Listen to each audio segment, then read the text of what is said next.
Creatin second for Tabs. Both have played Lucian the most in this one. So it's going to be a very, very interesting matchup. We'll see if that 1v1 in the top lane happens and if our featured matchup goes head-to-head in the bottom lane. That's, of course, coming up here shortly. The teams, though, are about to pick those champions. So let's take a look at the voting from LOLesports.com. Looks like 85% of you think that Alliance are going to win. And again, it's very hard to argue with that kind of number. 10-2 Alliance here against a 7-5 Millenium. Exactly. I mean, they are the #1 team for a reason. They've been the best team in Europe. They've been the most consistent team in Europe. Only had a few mistakes during the way to the #1 spot here. Millenium, of course. That's the thing about them. You never know what's going to happen. He can come in as the best team ever and just destroy Alliance. Or they can come in and do nothing and just lose the game on 20 minutes. Yeah, so while we're, getting towards picks and bans, let's talk about that one because Kerb, we've already said, is a key member in this team.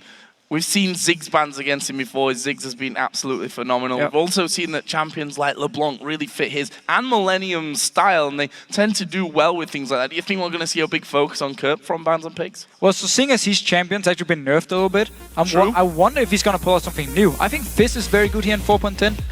And it could actually be a pick for him if Froggen picks something he feels confident of laning against. Well, let's have a look then. Your first ban's coming out from Alliance. Really? Okay. We may just be aiming at Kerb as we take out Ziggs and Fizz. Other side, Kale, and a red side Kassadin ban for Millenium. What will Alliance be finishing off with here? We already know that Froggen feels at home on pretty much any champion you give him in the mid lane. Yeah, and I like this Fizz ban here. Quickly mention, it could be the pick for Kerb. They banned away, don't want to deal with it at all. And as you talk about the Ziggs ban against Kerb as well, target towards the mid lane, because Alliance know he's the guy who needs to get ahead early on for Millenium as a team to play very aggressive and get the kills. So actually they take away Lee Sin from the jungle and Morgana is removed by Millenium last of all, and Twisted Fate will be a very quick first choice here for Alliance. And really also explains the Fizz ban here, so Kerb couldn't play Fizz into Twisted Fate. And the thing about Twisted Fate on this patch is he's very, very, very strong. Simply due to LeBlanc being nerfed, her Q no longer silenced, so she won't be able to dominate him as hard in the lane any longer, which means he can actually play in pretty much any matchup. He won't be able to get kills, but he can always farm and then impact the other lanes on the map and of course get to his late game point where he is so strong. So he's a very safe pick, and also you don't have to build a Fiends on Twisted Fate. You can build Morello Normicon and have enough mana with your blue card. Therefore, this patch really benefits Twisted Fate in a lot of ways, and I want to see what Kerb wants to play against it. Leaving Jax open though from the bans here. It's going to go Wicked in the top lane. Yeah, Renekton, a champion which, as you mentioned in our last game when we saw him for Youngbuck, that he's really come back into his own. Also a good pick up against that Jax. Evelyn picked up for the jungle. For Cornex, he had his Lee Sin banned away from him, and again sticking to these three main junglers that we're seeing. So we could expect Elise from Shook, and then of course Renekton for Wicked. Well, if he locks it in, or maybe he wants to go for an Aurelia pick into the Jax if he feels very confident, never mind. Looks to be the Renekton. But the Jax thing here, Jax is gonna do more damage on 4.10 because of the Blade Ruin King now with the 8% instead of 5% on hit, the passive from Blade Ruin King. So the more auto attacks you do, obviously, the more damage you will do with the new item. However, his sustain is low compared to before. I mean, Doran's Blade has been changed. We can talk about it in game, but still, we might see some issues for Kevin sustaining in the lane, especially if he goes one-on-one against Wicked. I would expect a lane swap for Millenium. Well, it will be that Renekton as you expected for Wicked in the top lane. Also taking Nami in the support role here, so really avoiding the thresh both of these teams as Leona and Lucian are locked in for Millenium. Talked about how Lucian is the most played AD carry from both Creatin and Tabs from our featured matchup. And it seems like Alliance were quite happy to give that over here. And are we going to be seeing Caitlyn? We expect that, auto-attack heavy champions are going to be becoming more and more popular in that bottom lane. And especially champions who can build either Infinity Edge as first item or Blade of the Ruined King, who don't need the Bloodthirster any longer. They don't need this early power spike from the Bloodthirster. Caitlyn is one of them.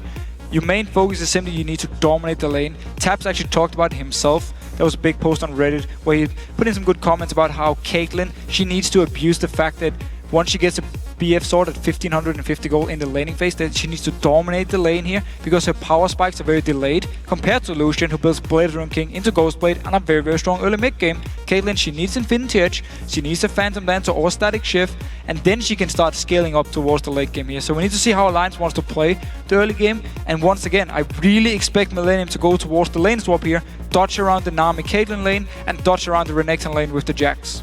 Jungle pick also came in the final round there for Alliance, as Elise was picked up.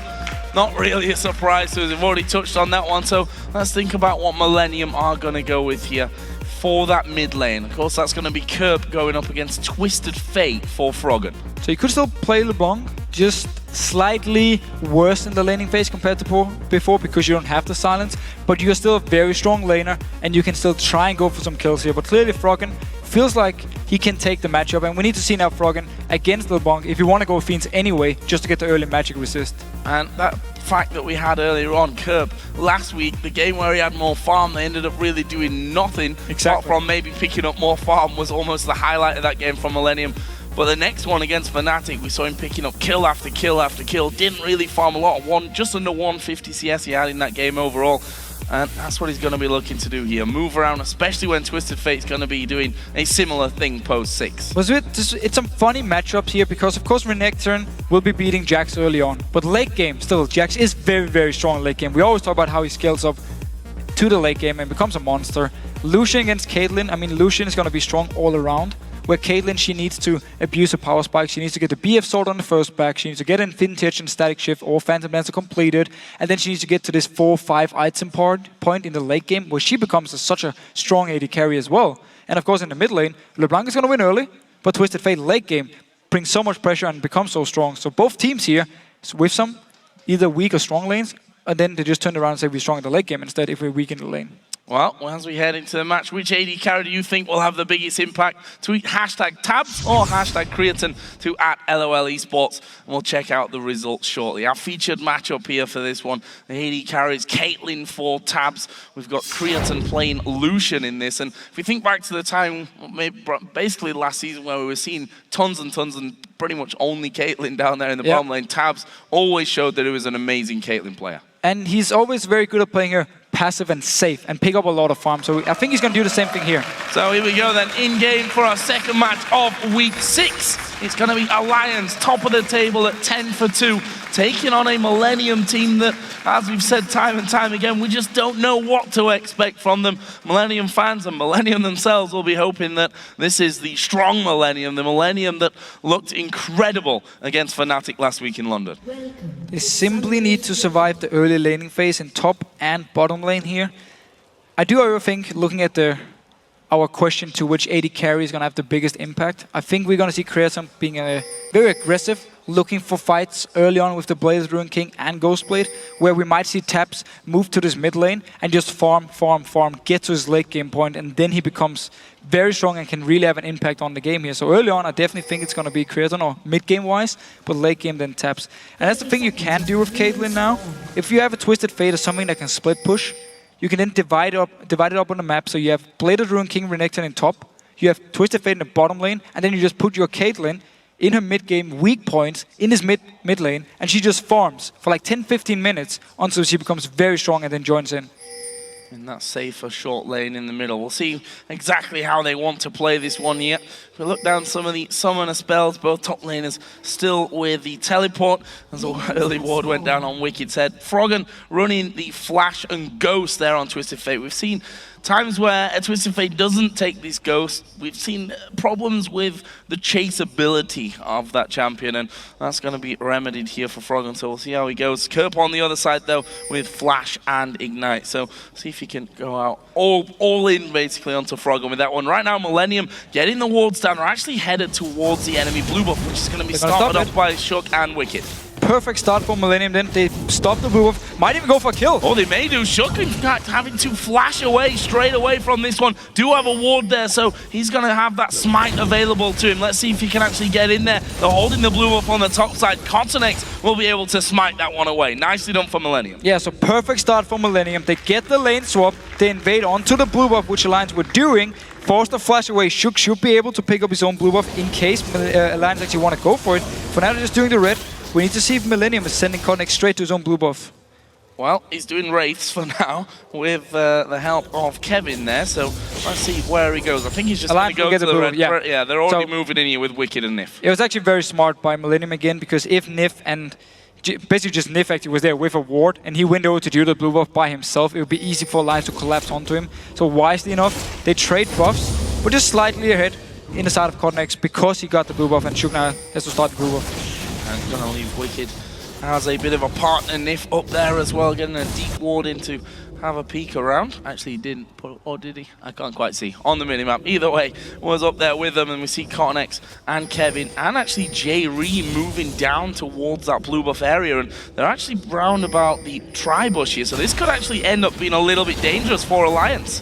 So Alliance here, with 4 members down this bottom lane, could have gone for a Dragon if you look back to last week where teams didn't react to it, but because Millenium knew there was a chance of an early Dragon, which again is buffed in the early game for Alliance, they instantly sent 3 members down towards this bottom lane, the support, the jungle and the top lane, to stop a Dragon in case Alliance was starting it. So overall, Millenium playing the lane swap really well, and Alliance as well noticing, okay, multiple members are around here, we're not going to start any Dragon, we're not going to take any chance, we're just going to go to our lanes and farm, and Wicked could then teleport top lane. So the bottom lane pushed up there as well so that they could make a swift escape from that tri-bush area. Without that wave, things could have been slightly different on the outcome of that one. Either way, we are tied up in gold. Still very early stages, of course, and we look down the CS pretty much as expected, although Kevin doing a fantastic job here with the help of J-Ree. 15-2, he's currently up there. Yeah, Alliance were forced to get away from the tower because Millenium were moving down, so he's just been picking up a lot of farm. Wicked now needs to be careful because Codnex is nearby. He's got a ward, but that's not going to offer him all that much against Codnex, who's got the double buff on. Wicked could be in trouble here. Does have a flash available. Will use it as well to get back to his tower, but that leaves him completely vulnerable now in the top lane. No teleport, no flash, needs to back as well. Codnex here with a very well-timed gank, making sure this Renekton gets delayed, won't get to his strong part in the early game, just simply shut it down, and Kevin can pick up a lot of farm this bot lane and then outscale Wicked. We saw Kevin actually going for the Doran shield start as well, which has definitely offered him a little bit more as Kerb dives in. And of course, LeBlanc also had that slight change in 4.10 as the stun goes down. Kerb maybe in a little bit of trouble from this one. Shook trying to get in there and Kerb able to walk away. Flash already burnt for him though. And it was actually a very big change for LeBlanc, especially in the laning phase. And Kerb has some trouble in here. I mean, Froggen is playing very confident, even if we saw the flash start from Kerb because he needed to sustain himself. So TF at the moment really working out for Froggen here and looking very strong in the lane. Oh, this could be bad news for them though. That's a level 3 Nif and they're going to dive straight in onto him. Kevin there with a lot of damage, but they force the flash away. The Ignite ticking down, but that's not going to be enough to actually finish them off. J-Ree did flash there as well. Kevin decided not to go too aggressive and use his flash to try and get the first blood. So let's see here, no flash on Froggen, still has Ghost. We can see Kerb go in, trying to land a chain, but Froggen is in a pretty good position. He's very close to his own tower. We'll be able to just get back to safety in case Codnex goes aggressive. And there's also a pink ward spotting him out. Check the bush, please. Nope. Nope. Not going to check that one. Always do it in solo queue, guys. Always. There's often a pink ward.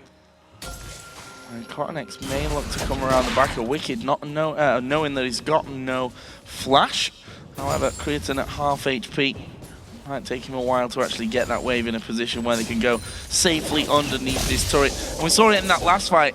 You know, the old LeBlanc would have got the silence down, would have stopped Froggen from pulling out that gold card and getting the stuns in there. Not quite the same anymore with silence gone as Cottonex again comes towards this top lane. But Wicked, you can see, not really wanting to go too far out. Still no flash here. However, there's no stun on the side of Lucian or Evelynn, so Wicked can always position himself so he gets the double dash. Just one step towards Evelynn, dash through the first time, and then second dash away. Therefore, he should be able to get away. However, he's getting denied a lot of farm, while Kevin, again, is farming with J-Ree in this bottom lane. Keeping completely out of things there is Creatine, who's got a slight lead over his opposite number, Tabs, who's obviously up against the Jax and Leona combo down on this bottom side. Shook did also come to this bottom lane, but Millenium have already backed away and have started the recall. First one of the game for them going back to base. And we also actually saw Kevin start Doran's shield simply because Doran's blade has been changed. Instead of giving 5 HP per hit now, it gives 3% lifesteal, which means early game, especially for melee bruisers, it's a lot less. I mean, they need 167 attack damage before they actually get 5 HP back if you just ignore armor and everything. Therefore, it takes a lot of time for the Dawn's Blade to be better for these melee bruisers compared to before. Of course, for the AD carries, it's a bit different because they will get less HP back anyway from the Dawn's Blade. So things staying relatively quiet in this one. The focus of Millenium definitely being on this top lane there, with Cotton X coming in a couple of times, getting the flash out of Wicked, which is, by the way, still not up for them. And Kevin has now moved towards that top lane. We're going to actually see Lucian, Creatine coming down towards the bottom side of the map, and they'll be up against the duo of Tabs and Nif. So once we get in there, we'll see how that works. Tabs himself has over 10 CS lead here, however, not picked up a second item just yet. Creatine's come back into the lane with a BF sword, and obviously that's not the kind of items you want to be facing. So Creatine actually not building Blade of the Ruined King, will be going towards Infinity instead, we should expect. He did pick up a lot of farm up in his lane by himself, and therefore he felt he could go BF into Infinity and maybe get it a bit earlier. Didn't have to rely on having to pick up a lot of farm or delaying it by too much, but a little bit surprised he doesn't go Blade of the Ruined King. I really think it's the best option on Lucian at the moment. Reckless, after last game, said as well, you're so strong with Blade and Ghost Blade. So, blue buffs coming back up in this one. And we'll see Kerp getting the first one in the game. Other side of the field, Froggen will also take his blue. Both of them coming back into lane. Actually, Needlessly Large Rod was the first item coming out of Kerp. DFG Codex for Froggen. So you're gonna see Kerp with the DFG. Going aggressive again. Going in, just doing a bit of damage to Froggen. Backing away, needs to just farm up here. But he's gonna go for the DFG and simply try and focus on assassinating people left and right. If he can spot a target out with Jerry and Leona, it's actually the same thing they did against Fnatic last week, where you had Leona on Jerry and then you had Kerp on LeBlanc here and just full focus on killing the first target. Jerry managed to lock down with his CC.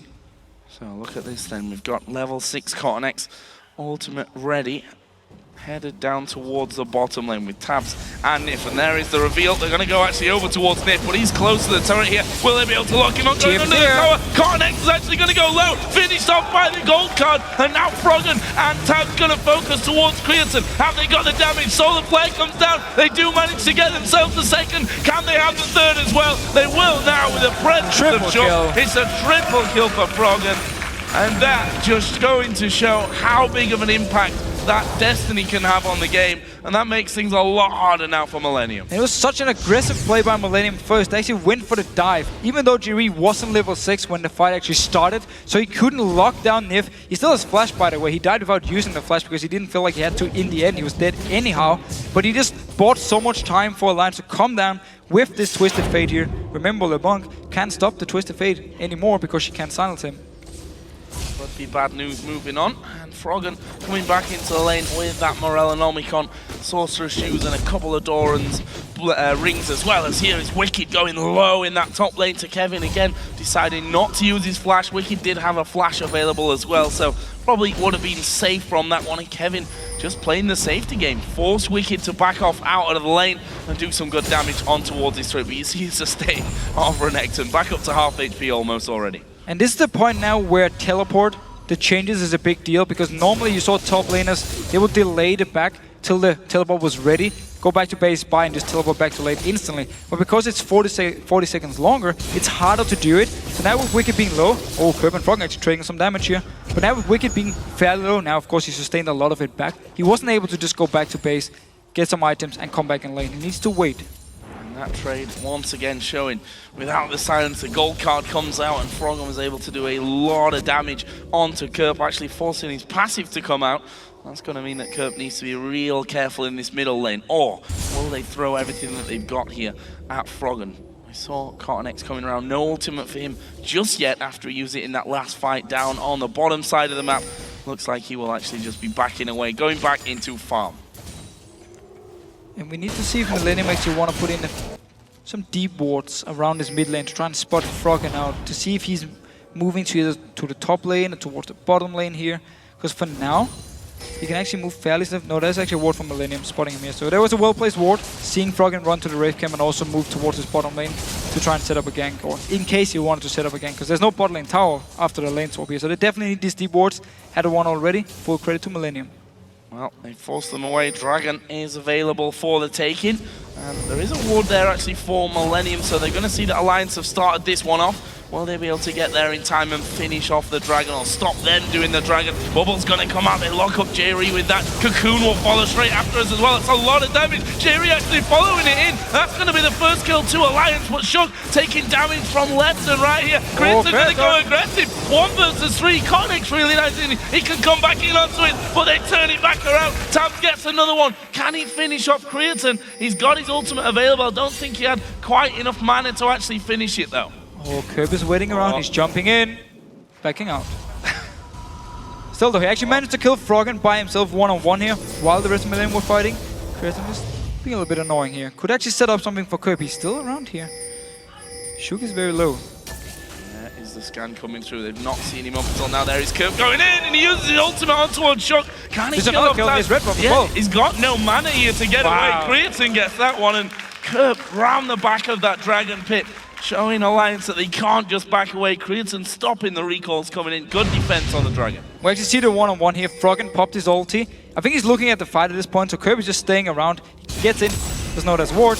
Kirby instantly just jumps him, and we'll actually pick up the kill in the very end. Use the chain, gets a kill. Meanwhile, they're losing the fight over here, but it doesn't matter because Kirby's still alive. He's just staying, waiting around. Creatine stopped the recall. 2 more kills for Millenium. So that leaves us at 5-4, still in favor of Alliance in the kills and the gold. And look at this, Conix coming around the back, trying to get in onto Wicked. Flash is available for Wicked. Kevin going to dive in there. Was a little bit late on the counter-strike though, and that allows Wicked to get out without burning the flash.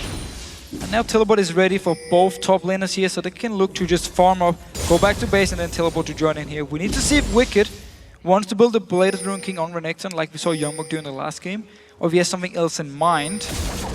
So with the Blade, he's going to be very strong in the one-on-ones here and should be able to duel against Kevin for some time at least, until we get the real late game point of Jax. So have a look down AD carry items here, because you see that the Infinity Edge was done as the first item for Creatine. Yeah. So going definitely different to what we saw Reckless doing earlier on. Other side for Tabs, he's not got the money. I think he's sitting around 500 gold, 600 gold at this point. So definitely not quite as strong as Creatine's going to be, especially when you factor in those double auto attacks. So again, I'm not sure if Creatine decides to build Infinity Edge because he had a good start farming in the lane and he felt he doesn't have to delay his power spikes for such a long time. He can easily get enough gold for Infinity Edge and Phantom Dance or Static Shift or whatever he decides to build next, and therefore be relevant. Don't have to be taking too much time on building up. He definitely could go for it early. I'm not sure.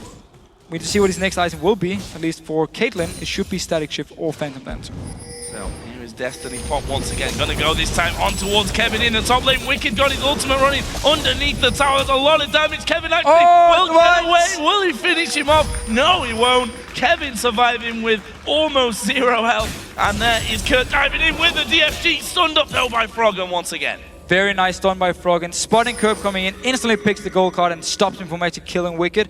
Conix though decides to back away here. They can push in the mid lane at least, where Shook by himself is actually pushing the entire wave. We actually see that Kevin has used his teleport to come into this middle turret. Are they going to go for Dragon? It certainly looks like they're going to be closing onto it. Shook also an option. Good Cocoon at max range, but Millenium starting off that Dragon. Shook's going to have to steal. So because Froggen stayed up in his top lane, didn't have his ult because he had to use it for the gank, Millenium just went straight towards the Dragon, knew there could only be maximum of 4 members from Alliance. Wicked would have to teleport in. So smart play, get a Dragon here, we'll lose the top tower for it, however. Yeah, Froggen going to have enough damage to pick that one up, with Kevin coming too late up towards that top lane, so the exchange of the Dragon and the towers between these two teams will leave Alliance still about 3,000 gold in the lead in this game. So despite losing out on a couple of kills, probably will be hoping that, well, obviously they would hope to finish off Kevin, but probably should have finished off Kevin in that meantime. One more auto attack from anyone would have done that one. It's how it goes sometimes. 5-4, still got the lead in kills and turrets, and of course the gold as well. So we talked about this scenario here earlier, where Tabs will go mid lane fairly early and just sit and farm for as long as possible until you feel like he has enough items to really start carrying the game. And then you move Wicked around to split push, and Froggen can do the same thing once his ulti is ready, which it is. Now it's very hard. Still, they want to get this mid tower first, and it was fairly low. Yeah, fairly low, easy to finish off, but will they stop? Actually, they may be forced to. Millenium have brought the jungler and support to this mid lane to make sure that they can't keep going on that one. However, they've already pushed the bottom lane up there as well. And Alliance going to move around to that one, are they? Actually, no. They're just getting in some deep wards on that bottom side of the jungle. And looks like they will be recalling home. Meanwhile, Wicked TP up towards the top lane. So TPing top here, Kevin's is actually down to about 50% cooldown wise, so his TP will be up before Wicked here. Could maybe try and set up a play with Millenium. For now though, both of them are just once again farming away, building towards the late game points, and Wicked with the Sunfire, Kevin going straight towards his Trinity Force. Another couple of items as well in different positions. Froggen finishing off his Zhonya's Hourglass. Had during that last bit of an encounter in the top lane, had his Seeker's Arm Guard for that one, but now he's got that Zhonya. It's going to give him a bit more survivability, especially against the DFG on Kurt. Yeah, also against Leona, who wants to target you in the team fights. Again, Millenium, last week against Fnatic, he was X-Pek on Syndra. He was the target every single time. He didn't build a Banshee, he didn't build an Hourglass, and therefore they could kill him every single team fight. Froggen playing it a lot more safe, and know he's going to be one of the targets for them, so early Hourglass. And again, it makes perfect sense. Cotnex did start to come up towards top. Wicked Flash currently down, as is Kevin's though. See if Cotnex can actually get in there. Struggled a little bit to lock down Wicked despite having his flash down from a very early stage in the game. And Wicked is playing this one very safe. Every single time that Kevin starts to move out a little bit, Wicked will drop back to more towards that turret range. Yeah, so Millenium would actually tower dive him if they want to kill him, but then Froggen can always join in with his ulti very fast. It becomes very risky for Millenium to do it, unless of course it's Kerp who just instantly blows him up and then backs away. For now though, I think Millenium are happy just leaving Kevin to farm as much as possible, and Alliance seems to be happy as well, just having Wicked farm. And Wicked is ahead on that front, 150 to 134 of Kevin. As you mentioned, Trinity Force will be the first big item coming out of Kevin. Sunfire already done on the side of Wicked. And the team's actually starting to gather up a little bit in this mid lane. They're going to go for tap. Actually, DFG was used on Nif there, who was burnt down to less than half health, but no kill for Kerp. So the man actually stun tap, so he couldn't do anything in the fight, but Kerp was so far away from him, he had to just take a closer target. It was Nif, Flash was used.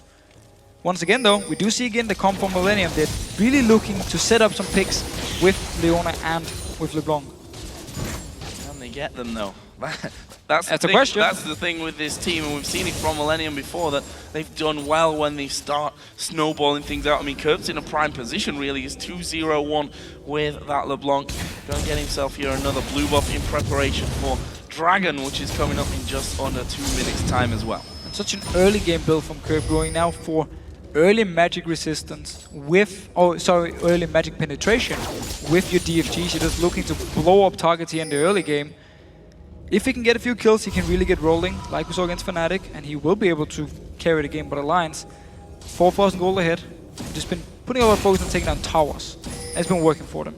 Well, that's been typical Alliance style. If we remember back to the start of the Copenhagen Wolves game last week, actually expected after about 10-15 minutes, it looked like it was going to be quite a one-sided affair for Alliance, doing great moves around the map and taking out objectives, but the fact is that they started to lose kills, and that could certainly happen here again in this game. We'll have to see though. Jax, by the way, has now finished that Trinity Force, so more power for him as Kerp going to dive in towards Nip once again. The chains will surely be enough to ignite. It's ticking in, and Kerp will get that one, puts him on the killing spree. So he set everything up early here where he forced the flash away, and then he just waited in this Dragon Pit. As soon as he spotted Nif, easy kill for him. Still, 45 seconds on the Dragon, so Nif should be able to come in and join for the fight. Millenium won't be able to get an objective for it. On his bot lane. Oh, that is dangerous news here. Froggen actually going to run with the Ghost. Pops the Destiny as well. Gold card will actually let down to the backside. Kurt, though, I think may go down. He dives in. Froggen's going to fall. Kevin's TP saving Kurt. And Froggen and our cameramen completely confused by that one. Alliance do manage to take out Creatine in the mid lane, though. Wow, Kurt. Just wow. I mean, that was insane. He jumps over there. As soon as Froggen throws the gold card, he just jumps back to his original place. Therefore, the Q from Froggen missed him, and he ended up dying for it. I mean, just look here again. Froggen gets a good start. There's a lot of damage on the curb. Pops the Ghost as well. Teleport coming in from Kevin. Here's the trick then. As soon as the gold card is in air, he pops back, and the Q missed from Froggen. He was just expecting to stun him, land the Q, kill him. Instead, everything gets turned around here.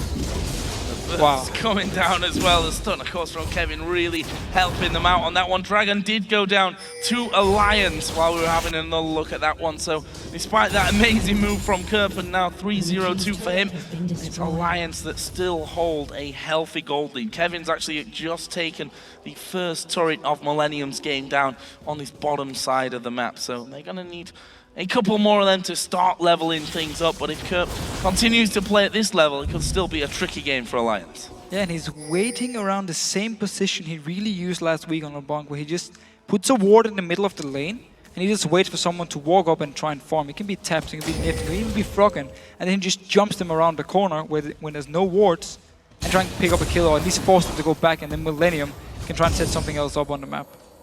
He's in the horn.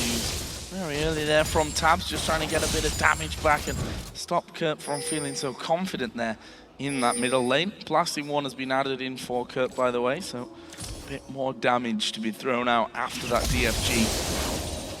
Alliance looking to not get split up here, I think, is the name of the game. We can see 3 of them already in position. Froggen going through, and it's a lot of damage, but not enough to finish off the kill. Didn't actually manage to proc his last Q here, his ulti Q onto Froggen, which probably would have killed him, but the chain missed. Therefore Froggen stays alive, but is now forced to go back to base, and Kerp once again really just looking for targets, and that's also why we see this early game build from him and being so aggressive. Because both AD carries have so far been non-factors, because they're just farming up. They build in vintage and wanna farm, wanna get to the late game. I mean, Taps, he's been in the mid lane for the last 10 minutes just farming. And he's farming up now to 214 CS, still 20 behind that of his opposite number, Creatine, who's also moving towards a Trinity Force as his second item. Does have 2 out of 3 bits of that one. Very expensive build here from Creatine, really using the fact that Kerp put so much pressure on the map here early on, so he has time to build up. Otherwise, he could really have been punished for this build. And that's also not just going to allow him to go that way, but Kevin as well on Jack's going to be taking Blade of the Ruin King as his second item to that Trinity Force. I can see that neither team, or specifically Alliance, wanting or needing really to stay together at this stage. They've got a lot of wards down at least at the halfway point, or a little bit further in than that, and they're not going to take any risks, I think, from this one now. And of course, Millenium are happy to just go in late game. I mean, you have Jax, Lucian as well, good late game AD carry. LeBlanc as a pick as well, very strong late game. Alliance though, it's not like they have a bad late game comp, it's only Renekton who's going to get outscaled, but if he builds a Blade, he actually becomes fairly strong even in the late game, and therefore Alliance should be able to fight in the late game. It's just a big deal if Kevin becomes so strong that Wicked basically won't be able to hold him. And Alliance, let's not forget, do have the lead in this game. However, Millennium starting to put more and more pressure, forcing Alliance into a bit more defensive play. We can see the gold there, those top laners, look how close that is, 8,050 to 8,020. To show you how close that one really is overall.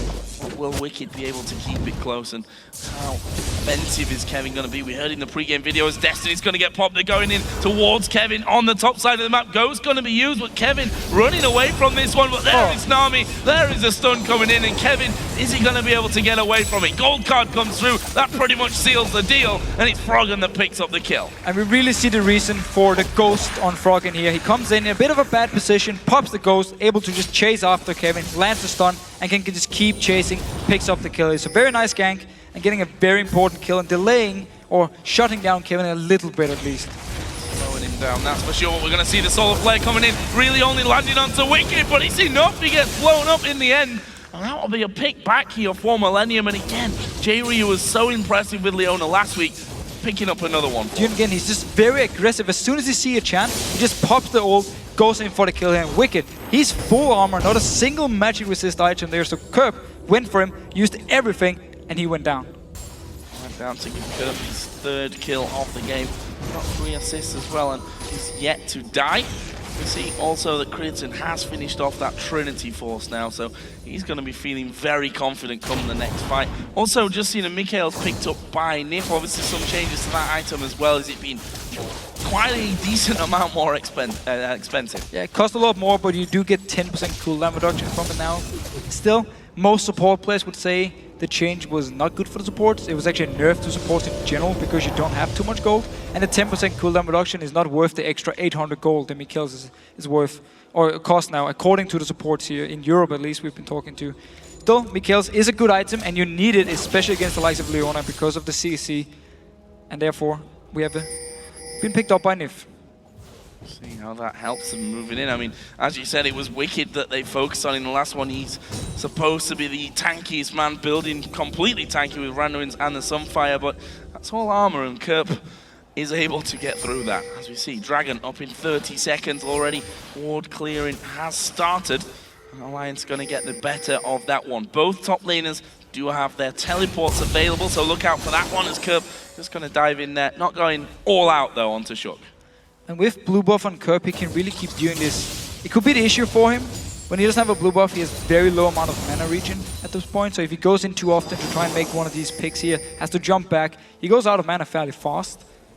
Still, with blue buff, he can keep doing it around this Dragon here. So good timing for Millenium. Still, Alliance is ahead. We've seen the straight-up teamfights here with also now an extra BF sword onto taps. He can really start becoming an impact. So, Millenium moving with 4 towards the Dragon. You can see that Kevin is actually backed away from the lane on the top side of the map, so that means he'll be safe to actually teleport in, and I think they've given this one up. Yeah, Millenium are going to get the Dragon for free. What are Alliance planning on? They've got Tabs who's moved away. They're going to try and lock up Kevin from this one. He will actually have that counter-strike running. A lot of damage coming his way. Leap strikes off to the minions, though, and they get the Dragon without a reply. Oh, will it stay on? No reply. Kerp going to get bubbled up. Have they got the damage to finish him off? No, they don't. Kerp just able to distortion away from that one. Turret was picked up though by Alliance on the top side, but now Carnex is chasing as well. That won't last long though. No, so they're actually trading Dragon for the top tower here for Alliance. Look, again, they're looking more for the taking down towers here, setting up split pushing and going for straight up team fights against Millenium at this point. And I wonder actually what Taps with this BF sword, if he's gonna build the Bloodthirster. I mean, it could work against LeBlanc here because the shield you get, as long as you manage to hit a target when you're on full HP, the shield could save him potentially in the fights. Or if he wants to build a Scimitar, which is the upgrade to Quicksilver Sash, which has been buffed in this patch here, and most AD carries actually really like it now. We'll see about that in a few minutes once he gets a little bit more gold in him. Alliance running amok in the Millenium jungle, getting some nice deep vision down. Of course, the Dragon was already taken by Millenium before that last encounter, and the gold still sits in Alliance's favor. See how that one all works out for them. And Kerp, hey, was he sat on a lot of gold? No, he wasn't. He finished off his death cap there in his last trip home. So death cap, DFG, haunting guys, the 3 items. Other side, Froggen also has a death cap on top of his Morellonomicon and that Zhonya's Hourglass. Also seeing up in the top side of things, Kevin's going to be delaying his Blade of the Ruin King here for a little bit more defense. Pretty smart though, because Froggen keeps going up towards him and trying to kill him every single time possible. So he needs the early magic resist here to try and survive the gank and just keep farming, keep farming, keep farming, get you late game point with Jax, and you're gonna be all fine. Wicked just basically changing up the way you normally see Renekton with a lot of early game pressure, early game power. There was of course the lane swap coming in, and just saying I'm gonna go full tank now because I don't feel like I can one-on-one you anyway. So I might as well be very good in team fights and therefore be very strong or be very tanky. And then also buy time for Froggen to come up in case we want to gank you 2v1 up in the top lane. Some magic resist in there as well. Much now. needed. Yeah, much needed. We saw it in that last fight where Jerry was able to lock them up. Ooh, that was really close. Wildcards coming through.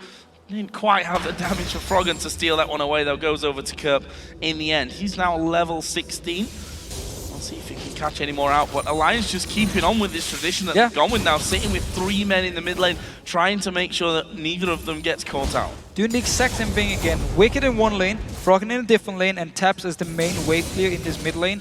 On Caitlyn, just standing there, wave clearing again and again and again. So while he's not even in the game when it comes to these fights, he does a lot of wave clearing, and he makes sure that Alliance can split push and set up kills because he's standing in his mid lane and always farming. And then we're getting more items soon as Froggen. What is he waiting for? Down on the bottom side of River, he does have Destiny available. Had already pushed the wave quite far up. In fact, he's on the inner turret of Millenium. There's going to be an ace in the hole again. Tabs not being scared to use that one and thrown it at Kerp pretty much every time it's off cooldown. And then he's got vision. They are going to be seeing Kerp recalling. Jax is recalling as well. What are Alliance going to do with that information? Nothing. Now, nothing. Taps wants to go back to base. Again, it's good for him because it gives him some time where he can actually go back. He doesn't have to be in a mid lane wave clearing. Just keep defending this mid tower over and over. And we do actually see he picks up the Scimitar. There's been the new go-to magic resist item for AD carries instead of the Banshee because it's so strong now. I mean, you get 80 attack damage, been buffed by 20, and the big thing is the movement speed buff you get when you use it, when you use the cleanse. Now works on ranged as well. So you have heal, and you have now your Scimitar to speed yourself up. Makes it very hard for people to actually catch you in team fights, especially like a Jax.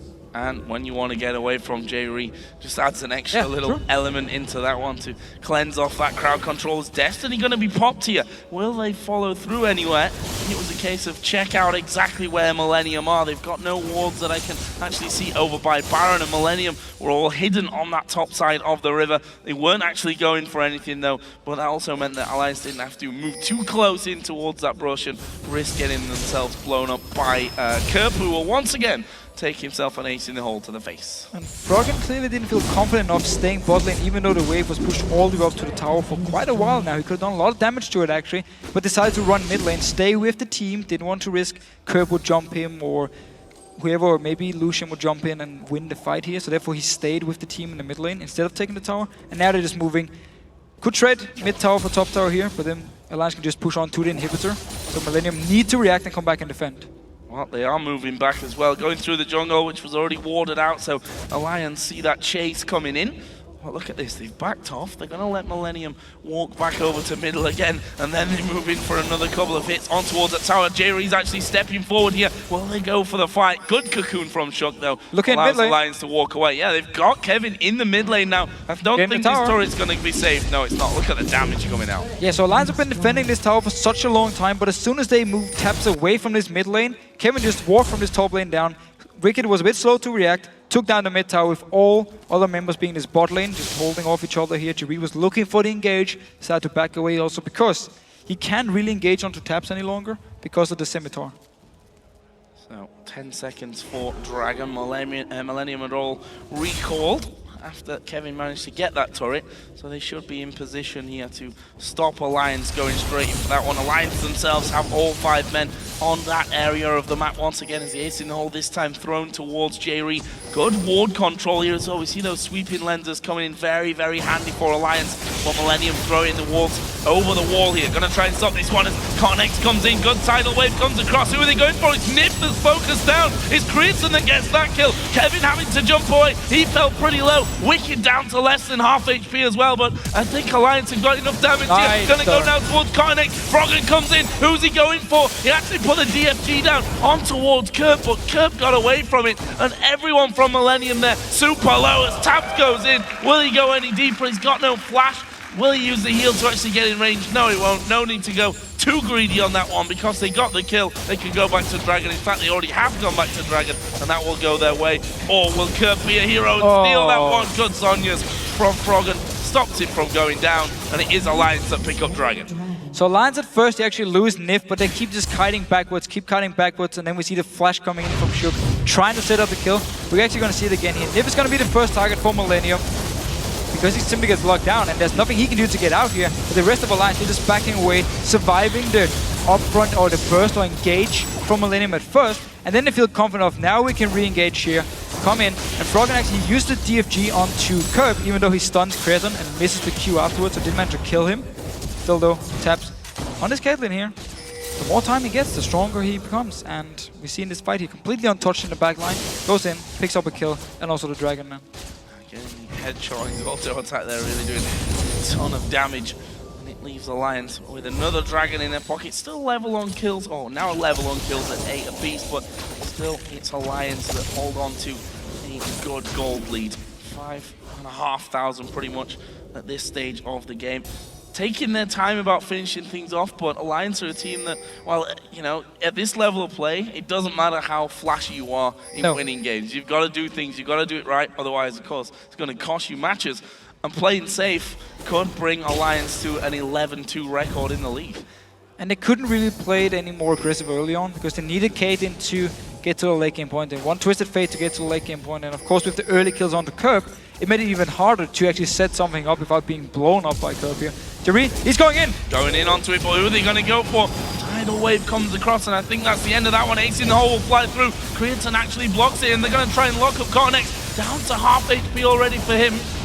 Wicked moving in, but there's the Cocoon, that's surely in. Cornex turns around, puts his ulti down, but they've got enough damage to blow through it. And now Froggen gonna use the Destiny. He's going to the top side of the jungle. That's a good counter-strike from Kevin to stop them following through. 5 versus 4 with a 50-second spawn time. Can Alliance get Baron? Well, Froggen is very low on mana at this point here. Would be a risky Baron if they decide to start it. Curb, of course, full mana, full HP. They do start it. Let's see if Millenium can stop it.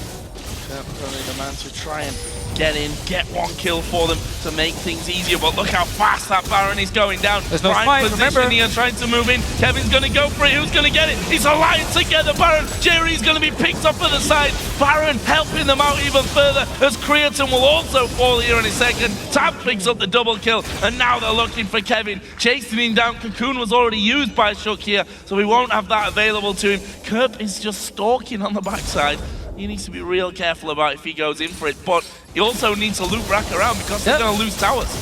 And so Alliance here, they feel like they can just straight up start the Baron because there's no smite for Millenium. We need to follow Curb though. He's not done yet. Tabs already know he's behind him, or he used to hold on to him. Now Curb's like, yeah, never mind. I can't do anything. No, can't do a thing about it. They'd already spotted him coming through. Ace in the hole was put down, and Alliance just carry on up that middle lane and take out the first inhibitor of this match. And now with the Baron on, we can see that gold jumped a massive amount, over 10,000 now. The lead for Alliance as Curb trying to get away. Destiny gonna be used. Will Froggen go for this one? He's gonna be getting into range. He's pulled the gold card.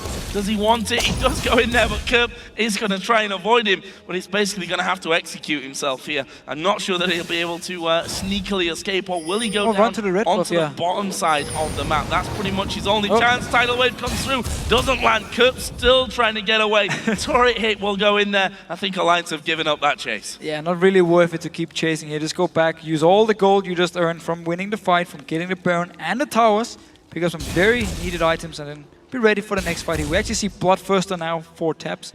No Last Whisper, simply saying, okay, I have magic resist now, I have a cleanse. Now I have a Bloodthirster, which is going to give me a big shield as long as I hit the minion before the fight even starts, or before I take any damage. So if Curb wants to try and kill me, it's going to be very, very hard, and taps can just stay in the back.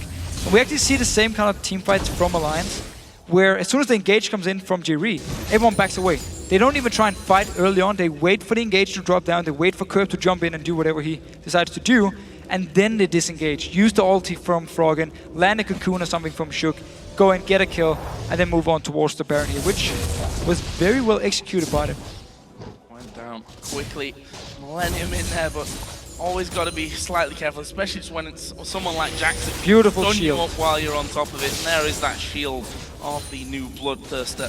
Could definitely come in handy when you've got that LeBlanc over on the other side, trying to burst you down. What we're going to see, because Alliance are moving up now to that inner turret in the bottom lane. The only inner turret that stands actually on the map for Alliance to be taken down.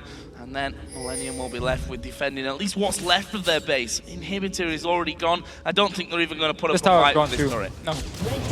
Too low anyway, would just be too risky for them to try and defend it, and then as soon as the tower went down, Alliance would engage onto them. One thing with the Bloodthirster, in case people haven't read the patch note or played the game the last few days, after 15 seconds without hitting a minion, the shield will disappear. So it's not there all the time. You need to land an auto attack first before you take any damage, and then you get the shield. Destiny is actually Jerry gonna get cocooned after the bubble as well, so they land the CC but no follow through on that. Ulti did come out from Tabs, and even onto Jerry, that really does sting. We also saw a couple of Banshees fails coming out, and there is the FG going to Creaton. Not gonna get them a kill there, but it forces Millenium to back away. Are they gonna go any deeper? Jerry's actually gonna come back in. They're gonna surely kill off Kevin to the side, who's actually doing good job on towards Shook. Double kill though for Tabs onto the mid laner and the support, and that is now bad news for Millenium. Minning spawn timers, and Alliance may win the game right here. And again, Tabs in these late game team fights, perfect positioning, just destroying people. He's been farming all game long, and it really pays off now. And I don't think they can stop them. It's Lucian and Jax to try and stop 5 men from Alliance. In fact, Tabs going aggressive. They're almost two-shotting Creatine. Gonna keep pushing onto it. They won't need the kills though. The Nexus goes down, and Alliance continue their dominance at the top of the table and go 11 wins for 2 losses. So while Millenium tried to set up some kills in the early mid-game part, Alliance were always ahead in goal because they focused on taking down towers here. The ultis from Froggen were pretty much always used towards Kevin in his top lane here, trying to delay him from farming up, trying to get a kill or two, and in the top tower as well. And we just saw the whole tactic from them where you put the 2 split pushes in each side lane, and you just leave your Caitlyn in this mid lane to farm. And as long as she gets enough time to farm up, she will get her items, she will get to the late game team fights, and when you have an AD carry like Taps in late game team fights, he's just gonna kill everyone. And we see the variance again from Alliance coming in. We talked about it before. They play poke comps, they play pick comps. This one, very much a safer composition coming in there. As you said, the way that they played it worked to all the strengths that they had, sticking your weaker players all together in that mid lane so that LeBlanc wasn't just going to come in there, dive straight on top of you. I mean, credit to Kerp, he made what opportunities were given to him work. Ended up 3-1-3 in the end, but once there's just 5 men are all bunched together and they can control you the way that they did, just stepping back each time, kiting you away, and then turning things around once you've got nothing else to offer in the fight. Really well played by Alliance. Yeah, very controlled team fights. Because again, they saw the engage coming in, everything was popped by Millenium, and so we lose 1 member, who cares? Turn it around as soon as we feel like all their things on cooldown and they won't be able to burst us down any longer, and they just win the fight. Go Baron, pick up the Baron. It was only the jungler dead. It was 4 members still for Millenium with full HP. And yet Alliance were like, you know what, we can easily go Baron here. We have full control of the whole thing. Millenium tried to come in and stop it. A little bit late. Shook picked up the Baron. They won the team fight again. Double kill by Taps, I believe. Again. I think we picked up a few in this game here. And then go towards taking inhibitors. So overall, a bit of a slow game by Alliance, but very controlled.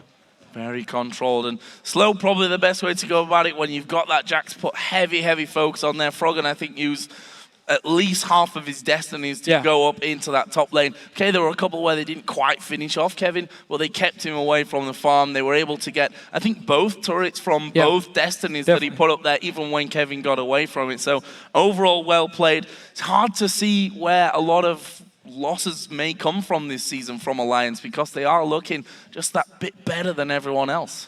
I mean, you will have some games where everything goes wrong, you lose it, or some game where you get outpicked. I mean, the Gambit lost that. They kept talking about how they got outpicked. They didn't like the champions they used, even though it was all comfort champions they've been using the weeks before. They're like, yeah, we don't like this anymore. We're going to change it up. Next day they came in, or next week they came in, all new picks, pretty much all around, except for the jungle picks, which pretty much are the same. And then they just keep finding new picks, new playstyles, new champions. They're adapting well here to 4.10. I mean, Taps was one of the AD carries really coming out there to everyone on the forums and typing about how he likes these things about it. He dislikes this champion now and yada, yada, yada. And he kept saying how Caitlyn, as long as she could build up with time, she was going to be a strong pick. Picks it here.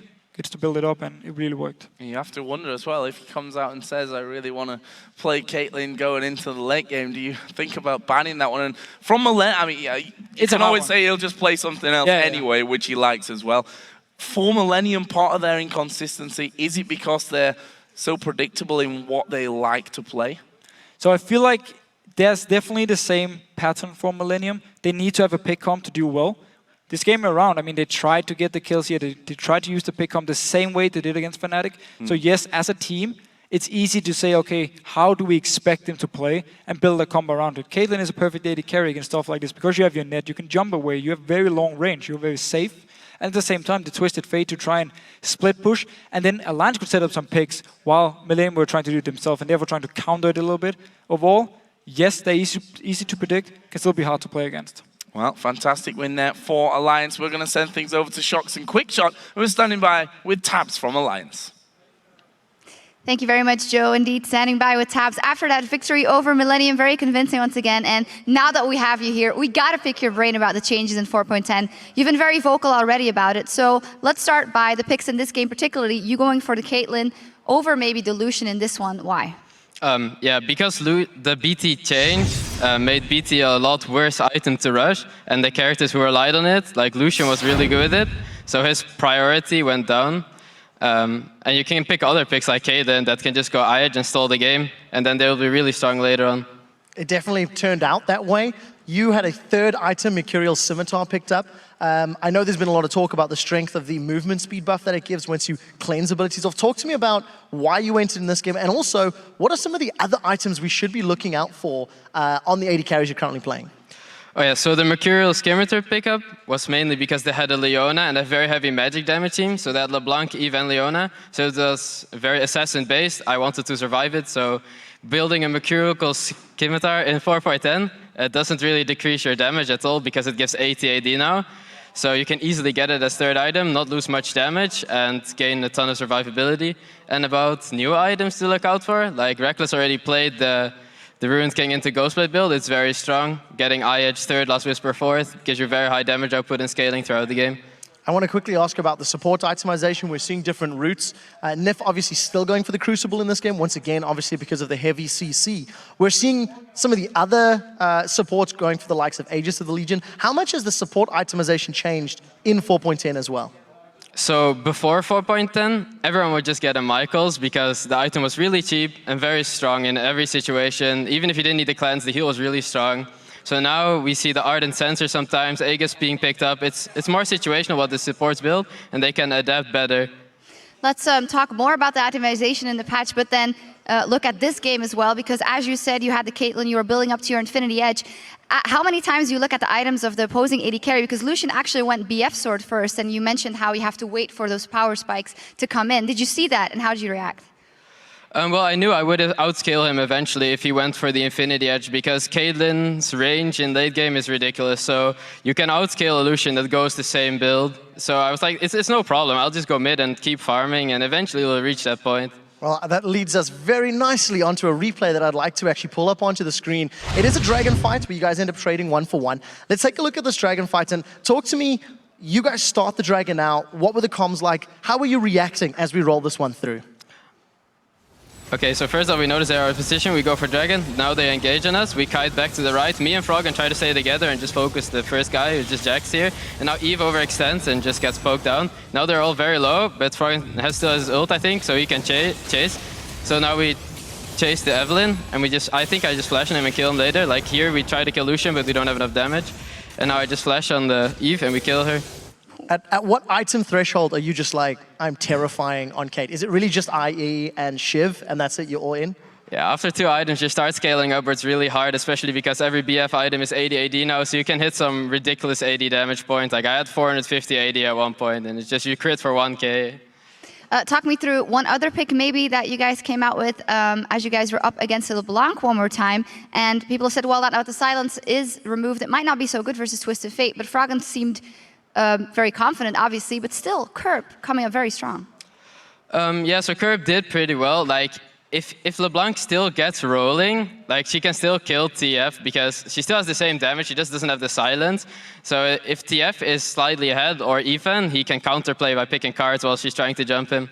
It definitely worked out that way. I do feel like we're throwing a whole lot of questions at you. Thank you for dealing with them. One final question is, if we step back, Alliance is now 11-2 on the split. You guys are absolutely playing out of your minds. How do you keep this level up, considering there's a Super Week next week and Worlds and playoffs around the corner?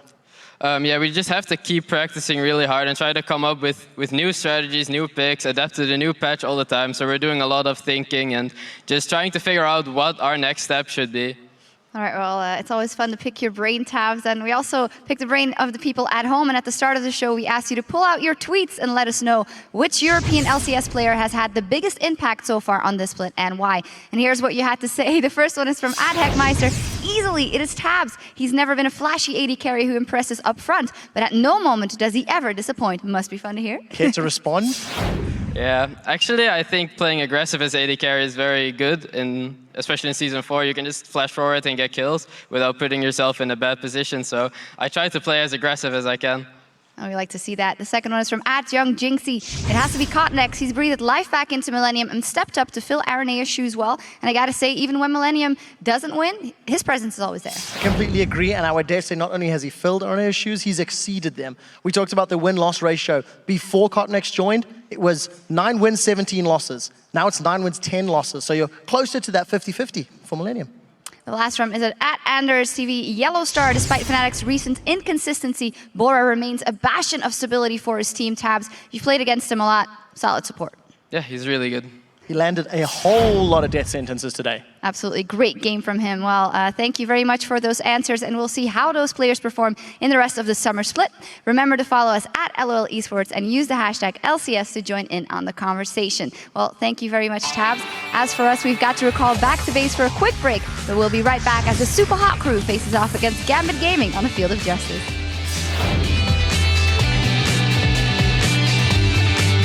Got the most fantasy points. What can I say? I am gold. Wait, how many? Cornex is actually going to go low, finished off by the gold card, and now Froggen and Tab's going to focus towards Creatine. Have they got the damage? Solar Flare comes down, they do manage to get themselves the second. Can they have the third as well? They will now. Alliance together, Baron. Jerry's going to be picked up to the side. Baron helping them out even further, as Creatine will also fall here in a second. Are they going to go any deeper? Jerry's actually going to come back in. They're going to surely kill off Kevin to the side, who's actually doing good job on towards Chuck.